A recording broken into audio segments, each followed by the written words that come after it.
आप किसने बनाया मुझसे चेक करो एक ही बर्तन होता है करो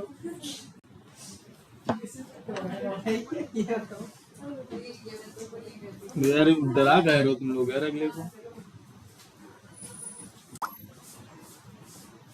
अगले को डरा रहे हो तुम लोग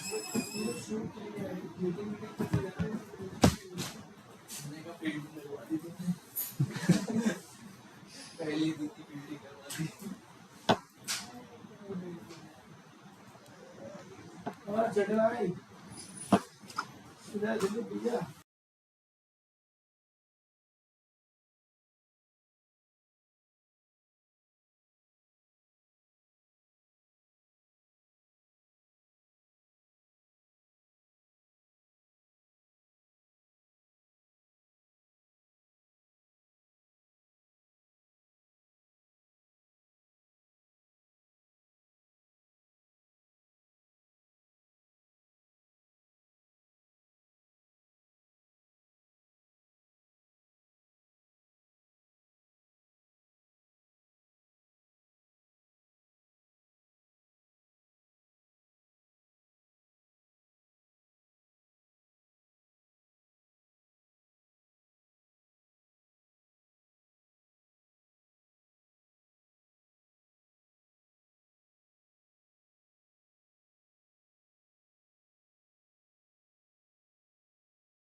It depends on which IELTS you're going for. The task one changes, but it remains constant if you're going for like irrespective of which IELTS you're going for. Task two remaining, it remains constant. So let me just first start the slideshow and then we can begin. Okay, so writing task two or essay writing is one thing which is again constant for both the IELTS, be it academic or general, and it carries more weightage as compared to the writing task one, because in writing task two you're required to spend 40 minutes and you have to write anywhere from 250 to 250 to 270 words are enough. You don't have to exceed that limit. Although there is no higher limit in IELTS, there is no higher limit, like there's no higher word count in the IELTS, but the low word count is set, so it has to be anywhere from 250 to 270. So let's start the session now. Okay, so as I already told you that task one, it differs from task to task, but task two remains constant. It is going to be an essay writing task for you, and here you are required. So basically, they're going to give you a specific topic, and you will either have to agree to it, disagree to it. If you disagree, then you need to have your own points. Why are you disagreeing, and all of things like that. And when you disagree or agree, you have to present your idea with clear topic, and you also have to give relevant examples. You have to talk about why do you support a particular idea. So basically, you have to delve deeper into the logical part of it. You have to explain everything. And then, as I already told you, the minimum word count is 250 words. You cannot write less than 250 words. So people who are going for IELTS, let's say a pen and paper, you will have to count the word, and also make sure that if it is coming as 250, take it with a pinch of salt and think it is 240 or something, and write more, so that you don't fall in the lesser written criteria, and your marks do not suffer. And the next thing is that the writing task is divided into like two parts, 40 and 20. There's this ratio. 40 minutes is for essay writing, so you do not you do not take a lot of time, or you don't take any longer than 40 minutes for writing task 2. I hope the introduction is it made sense. If you did not understand anything, you can ask me. Now coming to the writing section, since in the essay you will be presented with a preconceived notion, like there is going to be an inclusion of a thought. Now what your task is to either agree with it, you have to disagree with it. If the question changes to, let's say, advantage and disadvantage type, then you have to talk about the advantage of that particular thing, the disadvantage of that particular thing. So depending upon the question, your answers will change, but what remains constant is the structure. The structure does not really undergo any significant change. So if you learn the structure, you will be able to write any, like, be it any kind of essay, you will be able to expound on the idea. Now, when we talk about certain key tips for IELTS, the first thing is to understand the task. When the question asks you to what extent do you agree, understand that it wants you to take a stand. So it either wants you to agree completely or disagree completely. A lot of students, they partially agree, and the problem is that you do not suffice the task achievement criteria if you partially agree. So instead of agreeing partially, you can agree you should agree completely, and whatever, or if you're disagreeing completely, that is also fine, but you have to take an extreme stand, and then you have to explain why did you take that particular stand, or why did you side with that particular notion.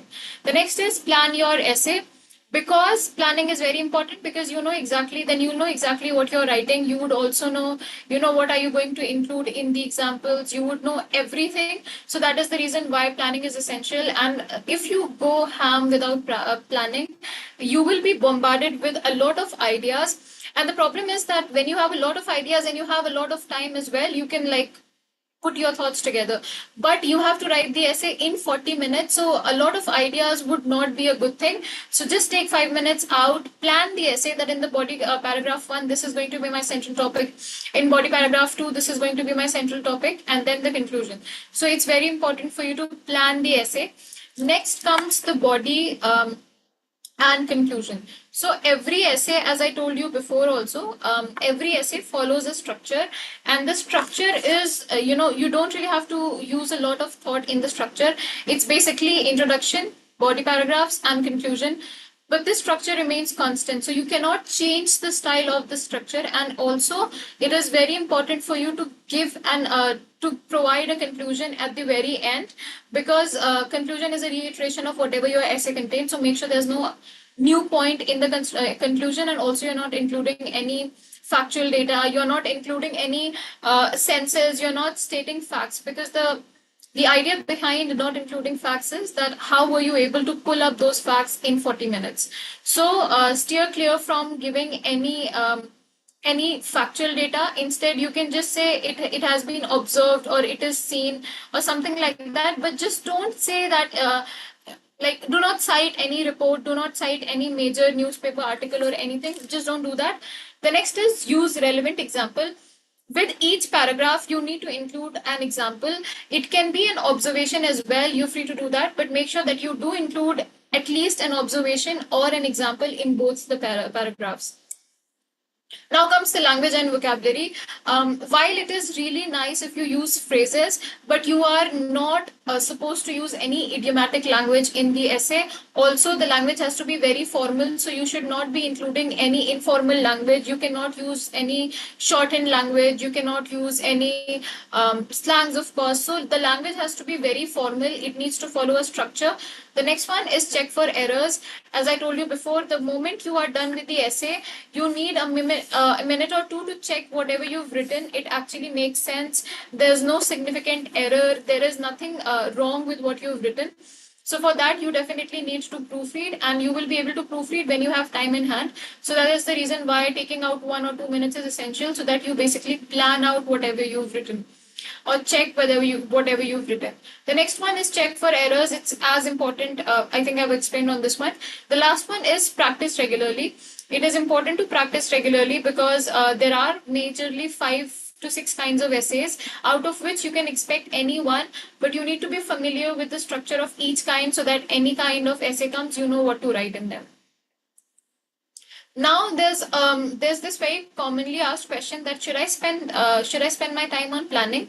The answer is definitely yes. And if I spend my time on planning, how much time must I allot for the essay planning?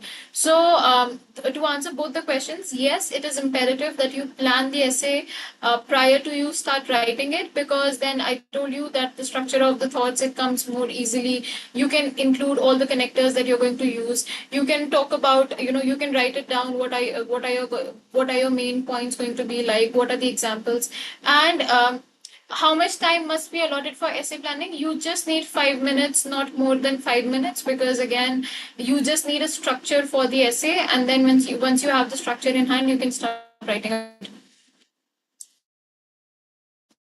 Next, what if I don't plan or spend just 3 to 4 minutes in planning? The thing is that if you are very immaculate with putting your thoughts together, if you can really, articulate your ideas in real time, so I don't think so you need to plan. But if you are just like average people, you need time to think, you need time to write, you need time to channel ideas. It is very essential that you plan, because otherwise you will be bombarded with a plethora of ideas, and at that point in time it's not going to be a very nice situation, because you wouldn't be able to pinpoint which one to write forward. So it's very important that you plan the essay. It will not really take a lot of time, honestly. 3 to 4 minutes is also exaggerated. You can plan the essay within 2 minutes and start writing after that.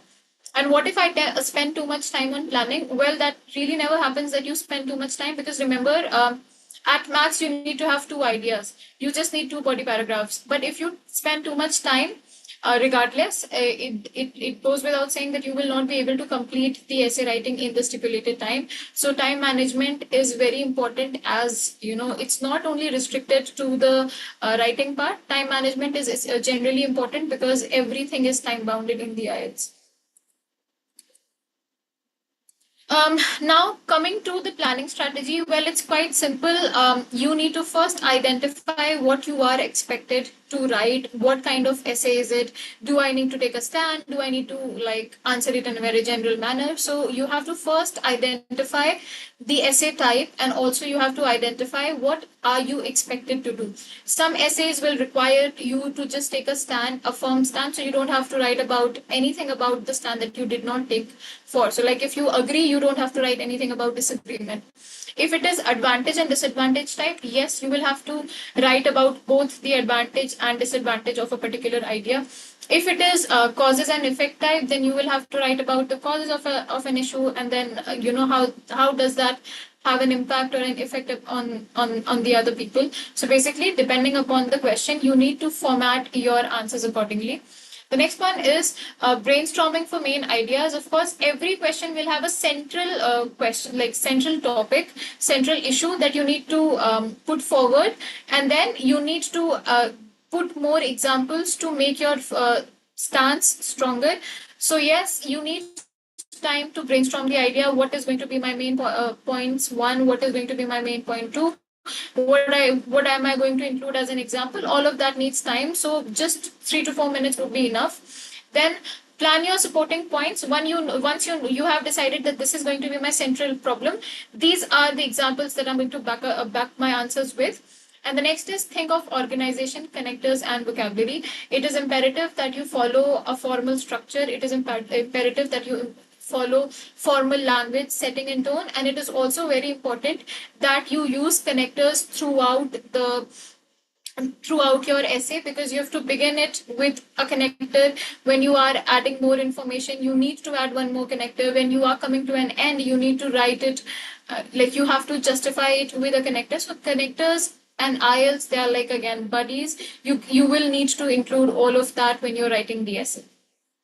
Now, coming to what are the different types of essays, we roughly categorize them into 5 types. The first is opinion or argumentative essay. The next one is a discussion essay. After that, there's advantage and disadvantage essay, problem solution essay, and direct question essay. Do not be scared. You will not have all kinds of essays, but you will have any one amongst them. So it is very important for you to know the structure of all kinds of essays, but the structure is pretty much same.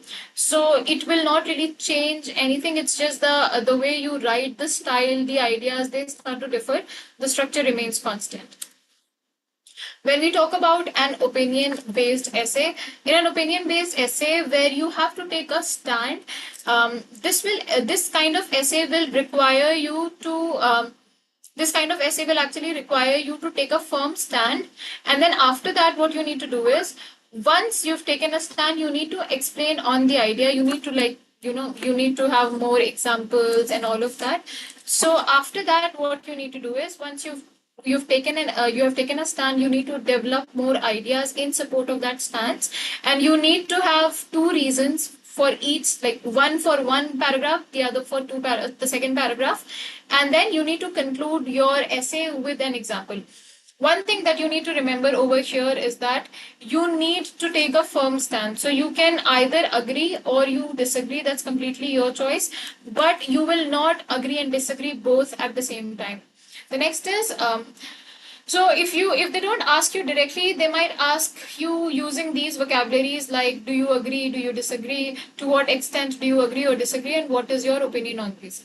So be it any kind of language, it is an opinion-based essay, so you need to follow it along accordingly. Now, coming to the structure, it is very important that you learn the structure. The first thing is that you will begin by introduction. In the introduction, you will rephrase the question. Rephrase or paraphrasing, these are all synonyms. You need to write the essay topic again, but without changing its meaning. But what you do need to change is the language. So paraphrase the question. Then you need to, first and foremost, after you've paraphrased the question, you need to state your opinion, that whether you agree or you disagree, that is completely in your court. If you want to agree, you are free to do that. If you want to disagree, you're free to do that. But you need to take an extreme stand. After that, write a thesis statement. Only in an opinion-based essay, you must write the thesis statement. Thesis statement is basically the course, what your essay will follow. So you will need to write 2 reasons for the agreement, but it has to be very swift because those 2 reasons would be explained in the body paragraphs. So in the first body paragraph, you will explain the first main point, the first reason for your backing a particular opinion. Then in the next paragraph, you will be talking about the next reason why you agree or disagree. And then comes the conclusion. Conclusion is very important because conclusion is the reiteration of whatever you've written. So introduction, body 1, body 2, conclusion. This is the standard essay procedure. This is the standard structure of any essay, opinion-based essay. So you might get different kinds of questions, but you will just need to follow the structure and it will actually be enough for you to score 7 and above if you are explaining yourself well. Here are some examples. So everybody should donate a fixed amount of their income to support charity. To what extent do you agree or disagree? So this question says that if you earn money, you need to devote, or you need to donate a particular amount from your income to charity, irrespective of what your job is, irrespective of your consent. You have to do it. If you agree to it, you need to have your reasons. If you disagree to it, you need to have your reasons. One thing that will actually help you to decide whether you want to agree or disagree is you put yourself into this question. So what you can think is, okay, if my money is being deducted, but I'm not really ready for it. Will I be in support of that kind of deduction, or do I want it to be completely obliterated? When you think in the question's position, you can come up with great ideas. It's only when we think from our perspective we can understand things better. So, in an opinion based essay, no matter what the question is, think of that question from your point of view, and then you can truly be true to your answers, and you will be able to explain the ideas better. Remember, there are no factual question in the IELTS, so it's completely okay if you want to take any of the extreme stance. Okay. The next one is discussion essay. In the discussion essay, you have to discuss certain things. For example, you have to either discuss both the views and then just conclude. At times, you have to discuss both the views and then give your own opinion. As soon as you hear this word or read this word own opinion, that means that now your essay has been transformed into from a non-opinion based essay, it has transformed itself to an opinion based essay. So you need to pick sides. Okay. So, in a question where they ask you to talk about both the issues, but then you are also advised to take a stand. Here, what you have to do is you have to be biased towards the opinion. So, let's say if you agree towards something, or if you think that the advantages are more, in your body paragraphs, you should show that you have more points for advantage. Like, let's say if you're writing 2 points for disadvantage, write 1 point for advantage and counter those disadvantage. So it basically means that you are in let's say you agree that the advantages are more. And then after that, you have to conclude. In the conclusion, again, you have to reiterate that you think that the advantages are more. And whatever you've written in the essay, you just have to conclude it once again. Now, while writing, there are three very commonly or recurring types of errors that a lot of people make. The first is they do not state their opinion. If the question is asking that discuss the advantage and disadvantage, and do you think that the advantages outweigh the disadvantage, it indirectly means that you have to take a stand. So you need to state your opinion that whether you think that the advantages are more or you think that the disadvantages are more. Again, it depends, but you have to be very clear in the introduction itself. Then not giving arguments for both the sides, although you have to take one stand or you have to pick one side, but you need to justify both the stands. So let's say if you are agreeing that the advantages are more, you just include more paragraph, like you just need to include more points for advantage, but you definitely need to acknowledge the disadvantage as well. And then you basically need to maintain an equilibrium slightly more towards which part you agree or which part you disagree. Now let's discuss the two kinds of advantage and disadvantage essay. They can be divided into two categories. The first one is advantage and disadvantage, where you do not have to give an opinion. The next one is, do you think that the advantage outweigh the disadvantage? Here you need to take an opinion. So you will have to again state that opinion in the introduction, that in my opinion the advantages outweigh the disadvantage, and this shall be discussed in the essay. If you think that the advantages are more, you write more about the advantages. You do address the disadvantage, but you counter it then and there. So that's how you basically write a non-opinion based essay for advantage and disadvantage. Again, if the question says outweigh disadvantage, it means that do you think that the advantages are more or do you think that the disadvantages are more? Again, you have to follow the same structure and you have to develop on the idea. Now, here is an example. New technologies have changed the way children spend their free time. Do you think that the advantages of this trend outweigh the disadvantages? It's again simple. You need to paraphrase the question. You need to state whether the advantages are more or the disadvantages are more. And then you need to write the thesis statement. Remember, thesis statement is the course or the trajectory your essay is going to follow. So if you are saying that I agree that the advantages are more, just state that in the introduction itself, and then you can build upon the ideas. One paragraph for more advantages, second paragraph of some disadvantage, but they can be countered, so you are again hinting more towards the advantage, and then you summarize. Now, when we talk about the simple advantage and disadvantage essay, it's very simple introduction. You have to paraphrase the question. Then you can write in this essay, or this essay will discuss both the advantage and disadvantage of this stance. You will not say I agree or disagree because the question is not asking you to do so. Then in first body paragraph, you are going to talk about the advantage of that particular notion. In the next body paragraph, you're going to talk about the disadvantage of that particular notion, and then you conclude. It's as simple as that. The structure remains constant, your ideas might differ. The next kind of essay is problem solution essay. In a problem and solution essay, you will be told a situation, then you will have to come up with problems that arise out of those situations, and also how can you curb those problems with a solution. So again, this will also follow the same simple trend. In the introduction, you need to start with paraphrasing of the question. You need to tell the trajectory of your essay, that in this essay the problem as well as the solutions will be discussed. In body paragraph 1, what are the problems? In body paragraph 2, what can be the solution? And then in body paragraph 3, sorry, in the third point, you need to conclude. Now here is an example of problem and solution and cause or effect kind of question. So more and more people in developing countries are purchasing more cars for the first time. What problems does this arise, or what problems does this cause, and what do you think are the possible solutions? So like this, now first body paragraph would be your introduction, where you are just paraphrasing the question, and then you are mentioning that the problems and solutions will be discussed. In the first body paragraph, you are going to state 2 problems or causes, and then you will explain how exactly is that a problem, and then you will give an example. After that, you will come up with a solution in the next body paragraph. Give the solutions to the problems that you have before mentioned. Do not come up with any like Tom, Dick, and Harry kind of a solution. You just need to follow the problem, and for those problem you have to give solutions, and then you conclude. In the conclusion, you just summarize whatever you've written in the essay, and then that's about it. The next kind of question is direct question type. In this type of essay, you're directly asked to do what you're supposed to do, and then if it is a direct question, you just have to follow. And again, the structure remains the same.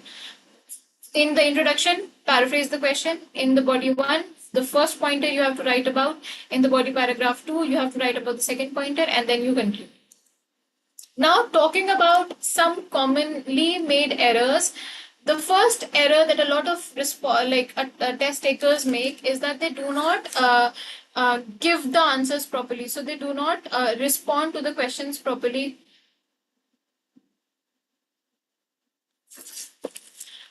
They do not address the task properly. So if the question says that you have to agree or disagree, they do not agree, or they do not take a firm stand. That's the first error that they make. Or they will have a neutral perspective, and they're going to talk about everything in the essay. That again is an issue. So you have to pick a side if you're told to. The next is lack of clear thesis statement. If the question wants you to agree or disagree, you do that similar thing in the introduction itself. Then weak supporting arguments. It means that your backing of arguments is not strong enough. So if you agree, you need to give 2 very relevant reasons for your agreement. If you disagree, similar is the case. Very strong supporting arguments in favor of disagree. The next is you ignore the counter arguments. Let's say if it is an advantage or disadvantage type of question. So your first argument is the advantage, the counter argument is the disadvantage. So if you're not going to write about both, you are not sufficing the task again. So make sure that if it is an advantage or disadvantage type of question, you are writing about the advantage as well as the disadvantage. And so is the case with problem and solutions. So is the case with causes and effects. The next one is overgeneralization. When you overgeneralize something, when you think very deeply about something, you will not be able to come up with any idea. So think on only surface levels. Do not go into the statistics. Do not go into the philosophical part. Just be on the surface level. The next one is lack of coherence and cohesion. That means that your essay does not have any structure. It lacks structure. So again, if that is the case, that again is a problem. So you need to make sure that the essay has introduction, it has body 1, it has body 2, and then it has the conclusion. The next one is wordiness and repetition. the essay requires you to use a lot of synonyms, as well as the essay requires you to paraphrase the question. So if you stick to one particular word and you use it as a synonym, it will not work. You need to expand your vocabulary. You need to know words that can be used interchangeably. And that's the reason why a lot of students struggle, because they don't know synonyms. It's important that you use the vocabulary which is important, and you do not go overboard with a lot of extra information as well. The next is emotional bias. Well, it's going to be nice if you have an emotional bias if it is an opinion based essay where you have to take a stand. But in a non opinion based essay, for example, problem solution, advantage, disadvantage, causes and effect, you do not require any bias. So keep that away, answer it in a very general way. And even if you are including your bias, just don't say, I agree. Say, a lot of people think like that. And then answer it in a pretty like neutral perspective. You don't need to have any bias towards a non-opinion based essay. The last issue that a lot of students make is they ignore the task instructions. You need to read the instructions in order to be able to completely understand what is expected out of it. So make sure when the question is given to you, you are giving it a good thorough read, and you are understanding what exactly is expected from you, so that you do not make any significant errors. And doing so will help you in forming the ideas better, because you would know exactly what is expected out of you. The next one, which is again a very commonly made mistake, it is the grammar and vocabulary. Some people start the essay with past tense, and the essay goes to the present tense, then touches the future tense, but it has no coherence. So when you are, even if you are changing the sentence structures, make sure that there is a flow, there is a natural flow towards what you're writing, and make sure that the vocabulary and the grammar are intact. You are not making any grammatical mistakes. You're not using just one word to describe every situation. And of course, if you are using words, they should make sense, so do not have any incorrect word choice. The next one is lexical resource. A lot of people, they have inaccuracies when it comes to spelling and punctuation, and this will hinder your band score, of course. So make sure when you are writing, you are not making any spelling or punctuation errors. You should not use any idiomatic expressions that I told you, that you cannot use idioms. You are not supposed to use any colloquialisms, because they are not suitable for formal style. They are used in an informal way. So you can use a lot of idioms and colloquialisms when it comes to speaking test. But when we talk about the writing test, or the writing essay, or it could be anything, writing essay or letters, you are advised to not include any idioms or any phrases. Like phrases you can still, but do not include any extra terms, any shortened words, because that means that you're not following the structure. So this was all about the essay writing. If you have any doubt, if you have any confusion, you can always reach out to us. We are going to provide you with a free demo, and with a free demo, all of your queries will be sorted. And if you are interested into joining our session, that is also a possibility. You can write to our official page, and we are going to give you a call. Our official page is World@X IELTS. You can just search, and there is a number that you can contact if you want to book a demo. That is also possible. And I shall see you again tomorrow. Thank you so much for attending the session.